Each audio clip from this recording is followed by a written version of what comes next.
Kronologi wanita hamil ditemukan tewas di hotel. Check-in bareng pria lain usai antar suami kerja. Sebuah tragedi yang memadukan unsur pembunuhan sadis dan dugaan drama pengkhianatan kini mengguncang kota Palembang. Seorang wanita muda yang sedang hamil ditemukan tewas dalam kondisi mengenaskan di sebuah kamar hotel. Yang lebih mengejutkan, ia diduga bertemu bersama seorang pria misterius sesaat setelah mengantar suaminya berangkat kerja. Berikut adalah kronologi lengkap dari peristiwa yang kini menjadi sorotan utama warga Palembang. Di sebuah rumah sederhana di kawasan Pelaju, seorang wanita muda bernama Anti Puspitasari tampak sibuk menyiapkan sarapan. Usianya baru 22 tahun, dan ia sedang mengandung anak pertamanya. Wajahnya lembut, sorot matanya teduh. Namun hari itu ada sesuatu yang berbeda di dalam dirinya. Anti tersenyum kecil saat suaminya bersiap berangkat kerja. Lelaki itu bernama Adi Rosadi, seorang pekerja pabrik yang rajin. Seperti biasa, Anti mengantarnya sampai ke depan rumah. Ia menggandeng tangan suaminya sebentar, lalu berkata pelan, "Hati-hati ya, Bang." Adi tersenyum, menyalakan motor, dan pergi tanpa curiga sedikit pun. Tak ada yang menyangka, pagi itu akan menjadi perpisahan terakhir mereka. Setelah suaminya pergi, Anti berdiri di depan pagar rumah cukup lama. Pandangannya kosong. Lalu ponselnya bergetar. Sebuah pesan singkat muncul di layar. "Aku tunggu di tempat biasa." Anti menarik napas dalam, lalu mengambil tas kecilnya. Ia mengenakan jilbab berwarna krem, melangkah keluar tanpa berpamitan pada siapapun. Langkahnya cepat, seperti seseorang yang tak ingin terlihat. Beberapa jam kemudian, kamera pengawas di sebuah hotel di Jalan Perintis Kemerdekaan merekam kedatangannya. Ia datang bersama seorang pria. Wajah pria itu tertutup masker, mengenakan jaket gelap. Mereka berbicara sebentar di depan resepsionis, lalu naik ke lantai 2 dan masuk ke kamar nomor 12. Petugas hotel tak menaruh curiga, karena keduanya tampak seperti pasangan biasa. Di dalam kamar, suasana hening. Hanya suara kipas angin yang berputar pelan. Tak ada yang tahu apa yang mereka bicarakan, tapi dari bayangan di balik tirai jendela, tampak gerak-gerik yang tak wajar. Beberapa kali terdengar suara benda jatuh, seperti kursi terseret lantai. Namun penghuni kamar lain tak berani keluar. Mereka mengira itu hanyalah percekcokan sepele. Sementara itu, di pabrik tempat Adi bekerja, lelaki itu sibuk dengan rutinitasnya. Ia sempat menelpon Anti pada siang hari, tapi tak diangkat. Ia berpikir istrinya mungkin sedang tidur siang. Ia tak tahu bahwa saat itu, sang istri berada di tempat yang sama sekali tak seharusnya ia datangi. Menjelang sore, petugas hotel melihat pria yang tadi datang bersama Anti berjalan tergesa-gesa keluar. Wajahnya tertutup masker, tangannya membawa helm. Ia menunduk saat melewati lobi, lalu mengambil sepeda motor milik Anti di parkiran. Mesin motor menyala, dan dalam sekejap, pria itu menghilang di jalan raya yang padat. Tak ada yang menduga, di kamar 12, Anti sudah terbaring tak bernyawa. Tangannya terikat dengan jilbab yang tadi ia kenakan. Mulutnya disumpal dengan manset bajunya sendiri. Di wajahnya ada memar, di lehernya ada luka yang dalam. Matanya masih terbuka, menatap kosong ke arah langit-langit kamar. Kehamilannya membuat pemandangan itu terasa jauh lebih menyayat hati. Malam mulai turun, namun tak ada seorang pun yang membuka pintu kamar itu. Petugas baru menyadari ada sesuatu yang aneh saat kamar tersebut belum juga ditinggalkan hingga larut malam. Mereka mengetuk pintu berkali-kali, tapi tak ada jawaban. Lalu dengan kunci cadangan, pintu dibuka perlahan. Bau menyengat langsung menyergap. Dan di atas ranjang, terbujur tubuh seorang wanita muda dengan jilbab terlepas di sisi kepalanya. Di meja kecil dekat tempat tidur, masih ada ponsel yang mati dan segelas air mineral yang belum disentuh. Semuanya tampak hening, beku, seperti waktu berhenti di kamar itu. Kamar 12 kini menjadi pusat perhatian. Petugas hotel panik, sementara tamu-tamu lain berkerumun di lorong, berbisik dengan wajah tegang. Salah satu karyawan segera menelpon pihak kepolisian. Dalam hitungan menit, sirine mobil polisi terdengar mendekat. Garis kuning segera dipasang, menutup akses menuju kamar itu. Tubuh Anti masih terbujur di atas ranjang. Tangannya terikat rapi menggunakan jilbabnya sendiri, menunjukkan perlawanan yang keras sebelum napas terakhirnya. Mulutnya tersumpal kain manset, dan di lehernya ada bekas cekikan kuat. Tim forensik yang datang malam itu hanya bisa menggeleng pelan. Perempuan muda itu telah meregang nyawa dalam penderitaan yang tak singkat. Polisi mulai bekerja cepat. Mereka memeriksa seluruh isi kamar. Di meja ditemukan tas kecil berisi kartu identitas atas nama Anti Puspitasari, warga Pelaju Darat. Di lantai, ada sandal jepit wanita dan bekas tumpahan air mineral. Di dinding dekat ranjang, ada bekas goresan jari yang samar, seolah korban sempat berusaha bertahan hidup. Petugas hotel diminta memberi keterangan. Dari daftar tamu, diketahui Anti check-in sekitar pukul 4 sore, bersama seorang pria yang tidak terdaftar sebagai suaminya. Wajah pria itu terekam jelas di kamera pengawas. Masker hitam menutupi sebagian wajahnya, namun matanya tajam dan langkahnya terburu-buru. Ia keluar dari kamar sekitar 2 jam setelah masuk, membawa helm dan kunci motor korban. Sementara itu, di rumah, suaminya Adi mulai resah. Malam sudah lewat pukul 9, tapi istrinya tak kunjung pulang. Teleponnya tak aktif sejak siang. Ia mencoba menghubungi tetangga dan teman istrinya, tapi tak ada yang tahu. Hingga sebuah kabar datang dari kepolisian. Ketika Adi tiba di hotel itu, langkahnya gontai. Ia nyaris tak bisa berdiri melihat tubuh istrinya yang sudah ditutup kain putih. Dalam diam, air matanya mengalir tanpa suara. Petugas mencoba menenangkannya. Namun kesedihan itu terlalu dalam untuk dijelaskan dengan kata-kata. Malam itu, jenazah Anti dibawa ke Rumah Sakit Bayangkara untuk dilakukan pemeriksaan awal. Polisi menemukan tanda-tanda kuat bahwa korban dibunuh dengan cara dicekik. Tak ada barang berharga yang tersisa, termasuk ponsel dan motor milik korban. Semua hilang bersama pria misterius itu. Di ruang forensik, lampu menyala terang. Dokter mencatat setiap luka di tubuh korban. Ada lebam di bibir, di dada, dan di tangan. Tanda bahwa Anti sempat melawan keras sebelum nyawanya diambil. Dari hasil awal, diperkirakan korban telah meninggal lebih dari 6 jam sebelum ditemukan. Di luar ruangan, Adi duduk terpaku di bangku panjang. Pandangannya kosong menembus dinding putih rumah sakit. Ia menggenggam cincin pernikahan istrinya erat-erat, seolah masih berharap ini hanya mimpi buruk. Di sisi lain, tim penyidik mulai menelusuri identitas pria yang terlihat bersama Anti. Dari rekaman CCTV dan data kendaraan yang dibawa kabur, nama pelaku perlahan mulai mengarah pada seseorang yang dikenal korban sejak lama. Seseorang yang sempat dekat dengannya sebelum menikah. Namun polisi belum bisa memastikan. Masih terlalu banyak misteri yang belum terjawab. Mengapa Anti mau menemui pria itu? Apa yang sebenarnya terjadi di kamar 12? Dan mengapa semuanya berakhir begitu tragis? Malam semakin larut, kota Palembang masih berdenyut dalam cahaya lampu jalan. Tapi di balik hiruk-pikuk itu, satu nyawa telah pergi membawa rahasia yang kelam, dan seorang suami yang kini hancur di dalam diam. Keesokan harinya, ruang forensik Rumah Sakit Bayangkara Palembang dipenuhi aroma formalin. Tubuh Anti Puspitasari terbaring di atas meja logam dingin. Tim dokter forensik mulai bekerja dalam diam, sementara polisi berdiri di sudut ruangan mencatat setiap hasil pemeriksaan. Setiap luka di tubuh korban menjadi potongan puzzle yang perlahan menunjukkan kebenaran yang mengerikan.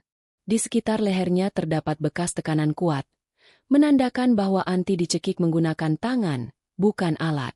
Ada luka di bibir bagian dalam yang menunjukkan gigitan, seolah korban menahan sakit atau menjerit sebelum kehilangan kesadaran. Di bagian tangan terdapat luka gores yang panjang, tanda perlawanan keras. Tubuhnya masih tampak lemah. Perutnya menonjol kecil menandakan usia kehamilan beberapa minggu. Polisi yang menyaksikan hasil autopsi itu terdiam cukup lama. Mereka tahu, ini bukan sekadar kasus kekerasan biasa. Ini adalah pembunuhan yang kejam terhadap seorang wanita hamil. Petugas mencatat dengan hati-hati, sementara dokter forensik berkata pelan. Ia melawan dengan keras sebelum napas terakhirnya. Berita kematian Anti menyebar cepat di media sosial dan televisi lokal. Wajahnya terpampang di layar, bersama judul yang mencengangkan. Wanita hamil ditemukan tewas di Hotel Palembang. Warga Palembang geger. Banyak yang tak percaya, sebab Anti dikenal ramah dan taat beribadah. Tak ada yang tahu apa yang membuatnya pergi menemui lelaki lain hari itu. Sementara itu, polisi mulai menelusuri jejak pria misterius yang terekam kamera hotel. Dari hasil penyelidikan, mereka menemukan sepeda motor milik korban telah dijual ke seseorang di daerah Sukarami. Dari sana, rantai petunjuk baru terbuka. Nama seorang pria mulai disebut-sebut. Seseorang yang dulunya pernah dekat dengan Anti sebelum ia menikah. Di rumah duka, suasana masih muram. Adi duduk di dekat pusara istrinya yang baru dimakamkan. Di antara tanah merah yang masih basah, ia berbisik lirih sambil menahan air mata. "Allah, jika ini ujian MU, kuatkan aku." Suaranya pecah, namun ia tetap menatap nisan sederhana itu dengan pandangan kosong. Beberapa hari setelah pemakaman, polisi datang ke rumah keluarga Anti. Mereka menyampaikan niat untuk melakukan ekshumasi, pembongkaran makam, untuk memastikan penyebab kematian secara ilmiah. Keluarga sempat ragu, tapi akhirnya menyetujui. Mereka ingin kebenaran terungkap seutuhnya. Pagi itu, langit pelaju mendung. Tanah di sekitar pemakaman masih lembab saat tim forensik mulai menggali makam Anti. Warga sekitar berdiri mengelilingi dengan wajah serius. Ketika peti dibuka kembali, suasana hening menyelimuti. Di tangan petugas, jasad Anti diperiksa ulang. Semua tanda kekerasan yang sama masih terlihat jelas, semakin menguatkan dugaan pembunuhan berencana. Adi hanya bisa berdiri jauh di belakang, menggenggam foto istrinya erat-erat. Hatinya remuk, tapi ia tahu satu hal, ia ingin pelaku itu ditemukan dan dihukum seberat-beratnya. Ia berjanji pada dirinya sendiri, ia tidak akan berhenti sampai keadilan ditegakkan. Sementara itu, polisi semakin yakin mereka mendekati pelaku. Dari hasil penyelidikan forensik digital, ada riwayat percakapan terakhir di ponsel korban, yang terhapus tapi berhasil dipulihkan. Pesan itu berbunyi singkat. "Kita selesaikan hari ini." Kalimat itu menjadi kunci awal menuju kebenaran yang lebih gelap. Hujan turun perlahan di sore hari ketika tim penyidik duduk di ruang rapat kecil Polrestabes Palembang. Di meja mereka, berjejer foto-foto hasil autopsi, tangkapan layar CCTV hotel, dan transkrip pesan terakhir di ponsel Anti. Di layar monitor, sosok pria dengan masker hitam terlihat jelas meninggalkan hotel sambil menunduk. Gerak langkahnya terburu-buru, sesekali menoleh ke belakang seolah takut tertangkap kamera. Pelaku mengenakan jaket biru tua dan membawa helm hitam, ujar salah satu penyidik sambil menunjuk layar. Motor yang ia bawa adalah milik korban, dan sudah dijual di Sukarami 2 hari setelah kejadian. Semua mata tertuju pada layar. Polisi tahu, mereka tidak sedang berhadapan dengan orang asing. Pria ini mengenal korban. Ia tahu jadwalnya, bahkan tahu kapan suaminya berangkat kerja. Beberapa hari penyelidikan akhirnya menemukan nama yang selama ini bersembunyi di balik pesan-pesan singkat di ponsel Anti. Namanya Rizal, pria berusia 30 tahun, mantan kekasih Anti saat masih lajang. Mereka pernah menjalin hubungan singkat, tapi berakhir sebelum Anti menikah. Namun rupanya, Rizal tidak benar-benar pergi dari kehidupannya. Ia masih menghubungi Anti diam-diam, mengaku ingin menebus kesalahan di masa lalu. Beberapa tetangga pernah melihat Rizal datang diam-diam ke sekitar rumah Anti, tapi tak mengira sesuatu yang buruk akan terjadi. Ia dikenal pendiam, tapi ada sesuatu yang aneh di tatapannya, kata seorang saksi. Tatapan dingin yang sulit dijelaskan. Polisi menelusuri alamat Rizal di kawasan Kenten. Rumah kontrakan kecil itu tampak sepi saat digerebek. Di dalam kamar ditemukan pakaian dengan bercak noda samar yang diduga darah. Di bawah kasur, mereka menemukan selembar tiket penginapan yang identik dengan nota kamar hotel tempat Anti ditemukan. Tidak ada keraguan lagi. Rizal adalah orang yang terakhir bersama korban. Sementara itu, di rumah, Adi menerima kabar bahwa pelaku yang dicurigai adalah mantan kekasih istrinya. Dunia seakan runtuh. Ia memejamkan mata, mencoba menolak kenyataan pahit itu. Namun hatinya perlahan berubah. Bukan lagi hanya kesedihan, tapi api dendam yang mulai tumbuh diam-diam. Di malam hari, ketika seluruh kota sudah tertidur, Adi duduk di ruang tamu rumahnya yang sepi. Di atas meja, terdapat foto pernikahannya dengan Anti, dan sebuah surat kecil yang ditulis istrinya beberapa minggu sebelum kejadian. Tulisan tangannya halus, berbunyi, "Jika suatu hari aku tidak ada, tolong jaga anak kita, Bang." Kalimat itu kini terasa seperti pertanda yang menyesakkan. Polisi terus melakukan pengejaran. Rizal berpindah tempat dengan cepat. Kabarnya sempat terlihat di perbatasan Prabu Mulih. Ia melarikan diri dengan motor pinjaman dan kerap berganti nomor ponsel. Setiap kali polisi hampir menangkapnya, ia selalu lebih dulu menghilang. Namun satu hal pasti, ia tidak bisa terus bersembunyi. Nama dan wajahnya kini tersebar di media. Foto-foto CCTV dipublikasikan ke publik. Warga Palembang mengenalinya. Dan tekanan sosial mulai datang dari berbagai arah. Di tengah pengejaran itu, muncul fakta baru yang mengejutkan. Dari hasil digital forensik, ternyata Rizal dan Anti sempat bertengkar hebat lewat pesan beberapa hari sebelum pertemuan di hotel. Pesan terakhir Rizal berbunyi, "Kalau kamu menolak datang, aku akan buat semuanya tahu siapa kamu sebenarnya." Kalimat itu menunjukkan ancaman. Sebuah tekanan psikologis yang mungkin membuat Anti akhirnya menemuinya untuk terakhir kali. Malam semakin larut. Di pos penjagaan, seorang polisi muda menatap foto Anti yang terpajang di papan kasus utama. Di bawah foto itu tertulis singkat, "Korban hamil, dibunuh dengan kejam. Pelaku masih buron." Dan di luar sana, di antara gemuruh hujan dan lampu kota yang redup, Rizal masih bersembunyi di balik bayangan, menunggu saat segalanya akan terungkap. Hari ketiga setelah pembunuhan, udara Palembang terasa berat. Media lokal masih menyiarkan foto korban dan wajah pelaku yang kini menjadi buronan utama. Setiap pos polisi memperlihatkan gambar Rizal, lelaki berwajah dingin dengan sorot mata tajam. Ia kini menjadi orang paling dicari di Sumatera Selatan. Namun Rizal belum menyerah. Ia berpindah dari satu tempat ke tempat lain, menumpang di rumah kenalan, bersembunyi di kamar-kamar kecil tanpa jendela. Di setiap malamnya, ia dihantui bayangan Anti, senyum lembut yang berubah menjadi wajah pucat penuh luka. Kadang ia terbangun tiba-tiba, mendengar suara perempuan memanggil namanya dari sudut ruangan, suara yang hanya ada di pikirannya. Polisi yang menelusuri jejaknya menemukan bahwa Rizal sempat menjual motor korban dengan harga murah kepada seorang penadah di Sukarami. Dari transaksi itu, polisi menelusuri alur uangnya. Ternyata Rizal menggunakan hasil penjualan itu untuk kabur ke arah Musi Banyuasin. Ia berpindah dari satu penginapan ke penginapan lain, selalu menggunakan nama palsu. Sementara di rumah, Adi semakin tenggelam dalam kesedihan. Setiap kali menatap pakaian istrinya yang masih tergantung di lemari, hatinya seakan diremas. Di atas kasur, masih tersisa bau parfum yang dulu sering dipakai Anti. Namun kini, semua kenangan itu berubah menjadi luka yang sulit disembuhkan.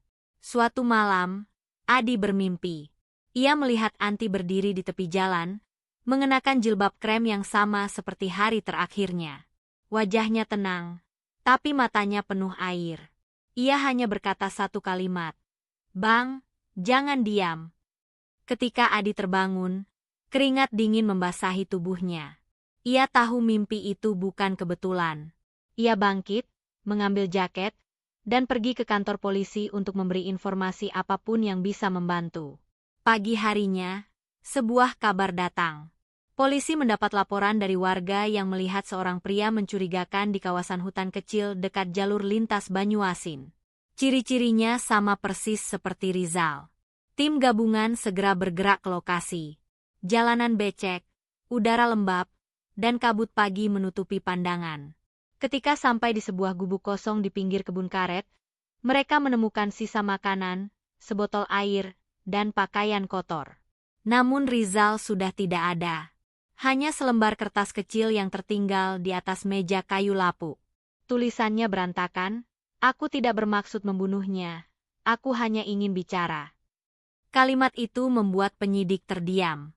Kata-kata itu menunjukkan bahwa pembunuhan itu mungkin bukan direncanakan sepenuhnya, tapi dipicu oleh emosi yang tak terkendali. Mungkin pertengkaran, mungkin rasa cemburu, atau mungkin rahasia lain yang belum terungkap. Sementara berita pengejaran semakin luas, masyarakat mulai berbondong-bondong mengikuti perkembangannya. Nama Anti menjadi simbol duka di kota itu. Seorang ibu muda yang hamil, dibunuh oleh orang yang dulu pernah mencintainya. Di malam yang sama, di salah satu jembatan tua di pinggiran Palembang, seorang warga melihat motor tua berhenti lama di tepi sungai. Pengendaranya menatap air gelap yang mengalir perlahan. Saat warga itu mendekat, pria itu sudah menghilang, hanya meninggalkan jaket biru tua dan selembar foto lusuh seorang wanita berhijab krem, sedang tersenyum lembut. Polisi yakin, Rizal masih hidup, dan pelarian itu belum berakhir. 3 minggu telah berlalu sejak jasad Anti ditemukan di kamar 12. Kota Palembang perlahan mulai tenang, tapi bayang-bayang tragedi itu belum hilang. Setiap berita di televisi masih menyebut nama Anti dengan nada pilu, dan setiap warga masih menatap foto pelaku dengan marah. Polisi bekerja siang malam, menelusuri jejak yang semakin jelas. Suatu pagi, tim penyidik mendapat laporan dari warga desa di pinggiran Banyuasin.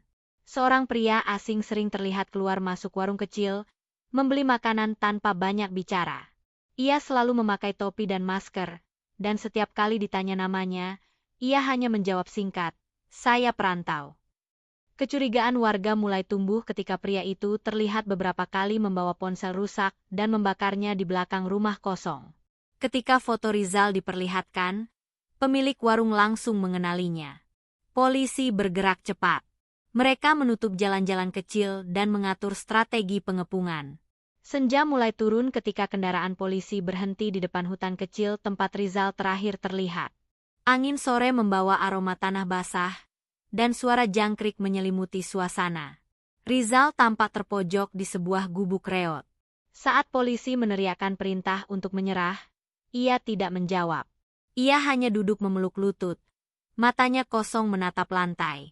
Ketika pintu didobrak, ia tak berusaha melawan. Di sampingnya tergeletak sebuah foto lusuh Anti yang sudah pudar.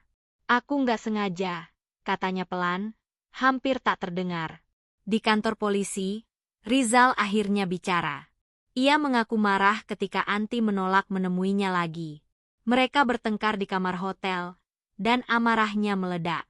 Anti berusaha keluar, tapi Rizal mencegahnya. "Aku nggak tahu kenapa bisa seperti itu," ujarnya gemetar. "Aku cuma ingin dia dengar penjelasanku." Namun penyesalan itu datang terlambat. Polisi mencatat setiap kata, setiap detail kejadian. Semua bukti yang ditemukan menguatkan pengakuan Rizal. Ia dijerat pasal pembunuhan berencana dengan ancaman hukuman mati. Di luar kantor polisi, warga yang mendengar kabar penangkapannya berteriak lega, namun juga murka.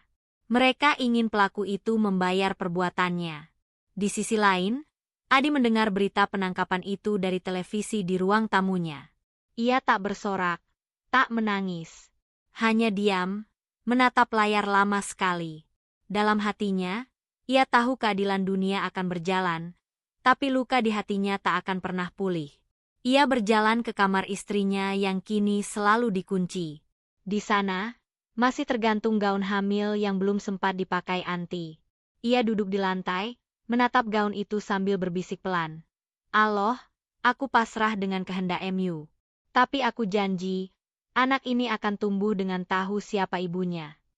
Di luar jendela, malam turun perlahan, membawa udara dingin dan tenang. Tapi di dalam rumah itu, kenangan masih hidup, tentang seorang istri yang lembut, tentang seorang ibu yang belum sempat menimang anaknya, dan tentang cinta yang berubah menjadi duka abadi. Beberapa bulan telah berlalu sejak penangkapan Rizal. Kasus Anti Puspitasari menjadi berita besar di Palembang, bahkan sampai ke berbagai kota lain. Pengadilan digelar terbuka. Setiap kali Rizal dihadirkan di ruang sidang, warga berdesakan di luar, membawa foto Anti dan menuntut keadilan. Di tengah keramaian itu, Adi datang dengan langkah pelan, membawa bunga melati di tangan. Ia duduk di deretan kursi belakang, diam tanpa ekspresi. Di depan hakim, Rizal menunduk. Ia mengenakan baju tahanan berwarna oranye, wajahnya pucat, matanya sembab. Dengan suara pelan ia mengakui semua perbuatannya. Saya menyesal, Yang Mulia, katanya lirih. Saya hilaf. Saya tidak ingin membunuhnya. Tapi kalimat itu tidak mampu menghapus apa yang telah terjadi. Jaksa membacakan tuntutan dengan suara tegas. Semua bukti disusun rapi, dari hasil autopsi, rekaman CCTV, hingga pengakuan pelaku. Di layar besar ruang sidang, ditampilkan foto Anti terakhir kali masuk ke hotel bersama Rizal. Suara bisik-bisik memenuhi ruangan. Beberapa orang menunduk, tak sanggup menatap. Hakim akhirnya mengetuk palu. Vonis dijatuhkan, hukuman mati. Suara gedebuk palu itu menggema seperti akhir dari sebuah perjalanan kelam. Rizal menunduk makin dalam, tubuhnya gemetar. Sementara Adi menutup wajahnya dengan kedua tangan. Air matanya jatuh tanpa suara. Malamnya, setelah keluar dari pengadilan, Adi pergi ke makam Anti. Di bawah cahaya bulan yang lembut, ia meletakkan bunga melati di atas tanah merah yang mulai mengering. Ia berbicara pelan seolah istrinya masih bisa mendengar. Semua sudah selesai. Anti, pelakunya sudah dihukum. Tapi bagiku, dunia ini tetap terasa sepi. Ia menatap langit malam, di mana bintang tampak redup di antara awan. Dalam diam, hatinya mengucap syukur kepada Allah, karena kebenaran akhirnya berdiri tegak, meski harus menukar segalanya dengan air mata. Hari berganti minggu. Rumah Adi kini terasa sunyi, tapi ia berusaha bangkit. Ia mulai bekerja lagi, menata hidup perlahan. Setiap pagi sebelum berangkat, ia selalu menyapa foto istrinya di meja ruang tamu. Doakan aku, Anti, ucapnya lirih. Doakan anak kita tumbuh jadi orang yang kuat. Di sisi lain, di kamar tahanan, Rizal menjalani hari-harinya dengan diam. Setiap malam ia menulis sesuatu di buku kecil yang diberikan petugas. Di halaman depan tertulis kalimat yang sama ia ulang-ulang setiap hari. Aku menyesal, tapi waktu tidak bisa kuputar kembali. Waktu terus berjalan.